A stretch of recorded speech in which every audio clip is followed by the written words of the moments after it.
বাবা কালে হয়েছে অকাল ছাগলে যাচ্ছে বাঘের গাল তাই থেকে শেয়াল পণ্ডিত মন্ত্রী হয়েছে হাই গো সিংহ মামা ওরে সিংহ মামা সিংহ মামা সিংহ মামা সিংহ মামা ফাঁদে পড়েছে হাই গো আর সিংহ মামা ফাঁদে পড়েছে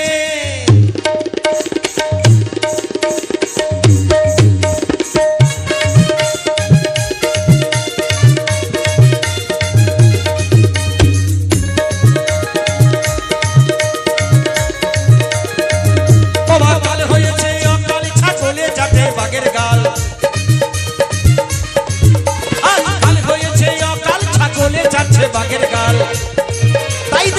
তাই দেখে শেয়াল পণ্ডিত মন্ত্রী হয়েছে হাই গো সিংহ মামা আর সিংহ মামা সিংহ মামা সিংহ মামা সিংহ মামা ফাঁদে পড়েছে হাই গো ওরে সিংহ মামা ফাঁদে পড়েছে